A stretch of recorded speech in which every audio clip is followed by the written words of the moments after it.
मनु महाराज के दूसरे पुत्र प्रियव्रत जी महाभागवत माने बड़े विद्वान, भगवान के भक्त, बहुत अच्छे। इन्होंने देखा कि संसार में सुबह सूर्य उदय होता है, शाम को अस्त हो जाता है।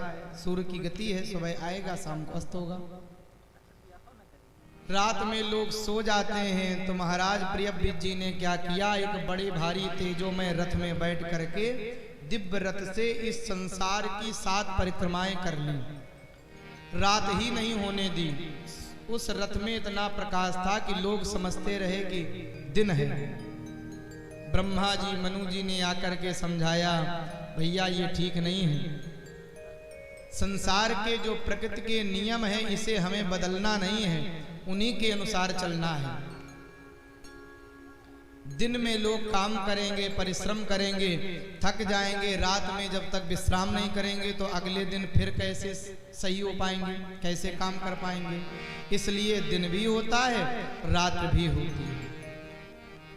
हम लोग जो प्रकृति से खिलवाड़ करने लगे हैं, हरे भरे वृक्षों को काट देते हैं, कहीं बालू मिट्टी ऐसे पृथ्वी को जो खोदते हैं, प्रकृति के साथ में जब खिलवाड़ संसार करता है, जब लोग ऐसी प्रकृति की अवहेलना करते हैं, उनके साथ नुकसान करते हैं, तो प्रकृति भी कभी कभी रुष्ट होकर के ऐसी व्यवस्थाएं बिगड़ जाती हैं। कभी भूकंप आता है, कभी नदियां फट जाती हैं, कभी सुनामी आ जाता है ना।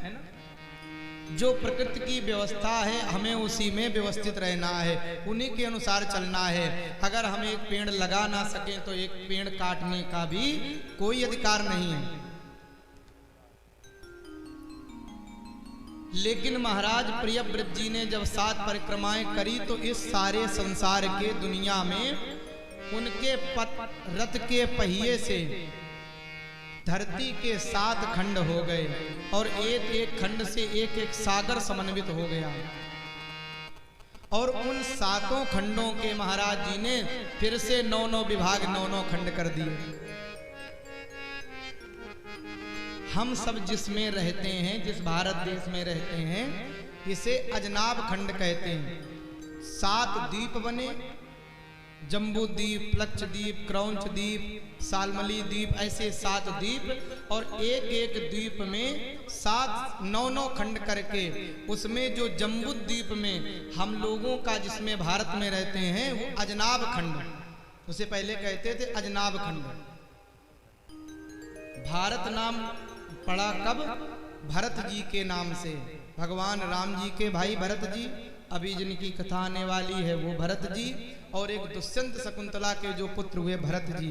ये तीनों ऐसे प्रतापी हुए, एक प्रेम में, एक भक्ति में, एक ज्ञान में। तीनों के नामों से ही इस अजनाब खंड का नाम भारतवर्ष पड़ा। जो विशेषताएं, जो प्रशंसा हमारे देश की है, वो शायद किसी में नहीं है। और अजनाब खंड पहले जो भी ये पाकिस्तान, बांग्लादेश और जितने भी अगल बगल, नेपाल, ये पहले हमारे भारत के ही हिस्से थे, उसी में थे। धीरे धीरे करके नेताओं ने समय पर जैसे जैसे जो समझा, उसके भी भाग होते चले गए। किसी ने अपना देश बना लिया, कहीं किसी को दूसरा हिस्सा दे दिया। लेकिन हम सब भारत में रह करके इतने भाग्यवान हैं, और भारत में भी रह करके हम लोग तो अधिक सौभाग्यशाली हैं। गंगा यमुना के मध्य में, सरयू के पास में, अवध क्षेत्र में, जहां पर उस संसार का जगत पिता, उस दुनिया का मालिक, वो भगवान जिस स्थान पर आया, आज हम सबसे ज्यादा गौरवशाली संसार में कौन होगा? भगवान के जितने भी अवतार हुए हैं ना, ज्यादा से ज्यादा अधिकतर अवतार भगवान के भारत में हुए, और उनमें भी अधिकाधिक अवतार भगवान के उत्तर प्रदेश में हुए। चाहे वो राम जी का हो, चाहे भगवान कृष्ण का हो, परशुराम जी का हो, जितने भी अवतार हैं। तो भारत की जितनी भी प्रशंसा की जाए वो कम है। देवता भी स्वर्ग से जब भारत भूमि को देखते हैं, हम सब जीवों को, संसार वासियों को देखते हैं, तो उनके मन में द्वेष आता है कि हम मनुष्य बन करके उस भारत भूमि में क्यों नहीं गए, देवता बने यहाँ पर क्यों टिके हैं। क्यों? क्योंकि यहाँ की जो विशेषताएं हैं, हम लोग कितने सौभाग्यशाली हैं। जिस स्थान में भगवान राम ने जन्म लिया, बड़े हुए, खेले, सारे कार्य किए, वन में भटके, सारे कार्यों को किया, धर्म की स्थापना करी, और उसी स्थान में जो भगवान का मंदिर है, जो उनका स्थान है, जिसके लिए हम सब लोगों ने, भक्तों ने, भारतवासियों ने, हर सनातन धर्मी ने कई वर्षों तक, लगभग 500 वर्षों तक जिन्होंने इंतजार किया, और हम सब की ये भक्ति की भावना ही तो है जो आज भगवान की कृपा से उन भगवान का मंदिर पुनः बनने जा रहा है। इससे ज्यादा और सौभाग्यशाली हम लोग क्या हो सकते हैं। अयोध्या जी का दर्शन, वृंदावन का दर्शन, हरिद्वार का दर्शन, सारे संसार के लोग, सारे विदेशों के लोग, कहीं आप देखते होंगे अयोध्या जी आते हैं, कभी वृंदावन आते हैं। हम लोग कितने अपने भाग्य की सराहना करें। हमारा सनातन धर्म ऐसा विशेष धर्म है जहां पर विश्व कल्याण की भावना की जाती है, विश्व को अपना परिवार माना जाता है। हम लोग जब जय बोलते हैं ना, धर्म की जय हो, अधर्म की शांति हो, विश्व का कल्याण हो। केवल ये नहीं कहते कि रघुनाथपुर का कल्याण हो, आजमगढ़ का कल्याण हो, या केवल भारत का नहीं, पूरे विश्व का कल्याण हो। ये केवल भावना अगर है तो हम सब भारतवासियों के अंदर है। ये भावना, ये प्रेम, ये वात्सल्यता, ये उदारता अगर कहीं है तो हम सबके बीच में मिलती है। तुम दुखी हो, हम सुखी हैं, ये विकृति है। हम भी सुखी हैं, आप भी सुखी हैं, ये प्रकृति है। लेकिन हम भले ही दुखी हैं, हमारे दुख, हम भले ही दुखी रहें, लेकिन आप सुखी हो जाओ, ये भारत की संस्कृति है, जो किसी का अहित नहीं चाहते, जो जल्दी किसी का बुरा नहीं सोचते। हम सबका कल्याण हो, देश का कल्याण हो, सबका भला हो, ऐसी भावना, ऐसे प्रियव्रत जी महाराज ने इन द्वीपों का, खंडों का, समुद्रों का निर्माण किया। भागवत में सारी चीजें हैं, भूगोल खगोल का वर्णन है। जितनी भी भूगोल खगोल की, इतिहास की जो चीजें पढ़ाई जाती हैं विद्यालय में, वो सबसे पहले भागवत जी में। सबसे बड़ा साइंस, सबसे बड़ा विज्ञान भागवत में है। आज किसी ने, आज हम लोग देखते हैं हवाई जहाज, हेलीकॉप्टर में बैठ करके लोग उड़ जाते हैं, 200, 250, 300, 400 लोग हवाई जहाज में बैठ करके यात्रा करते, दिल्ली पहुंच गए, अमेरिका पहुंच गए, जापान पहुंच गए। लेकिन आज के हजारों वर्ष पूर्व भागवत जी में, कल हम लोगों ने सुनी थी कथा करदम महात्मा, जिन्होंने अपने संकल्प शक्ति से, साधना के तप बल से ऐसा विमान बनाया। ये विमान वैज्ञानिकों ने आज बनाया है, लेकिन सबसे बड़े वैज्ञानिक, सबसे बड़े रिसर्च कौन थे? हमारे ऋषि लोग। करदम महात्मा ने ऐसा विमान बनाया। इस विमान में पेट्रोल भी डालना पड़ता है, 2-2 पायलट भी लगते हैं, और तमाम चीजें लगती हैं, तमाम यंत्र छोड़े जाते हैं, तब कहीं वो जा करके चलता है। और महाराज करदम जी ने जो विमान बनाया था उस समय, सतयुग में, ना उसमें पेट्रोल की जरूरत थी, ना किसी को चलाने की जरूरत थी, न और कोई साधन की, मन की गति से चलता था। रावण के पास में जो कुबेर से जीता हुआ पुष्पक विमान लेकर के आया, जिसमें भगवान राम अयोध्या वापस आए हैं, सबने देखा है, सुना है, पढ़ा है। विमान में बैठ करके मन की गति से चलता है। ये जितनी भी चीजें हैं, ये शोध हैं। ऋषि माने जो रिसर्च करने वाले हैं, केवल ज्ञानी नहीं थे। हमारे जो ऋषि मुनि थे केवल ज्ञानी नहीं, बल्कि बड़े बड़े वैज्ञानिक भी थे। करि भोजन मुनिवर विज्ञानी,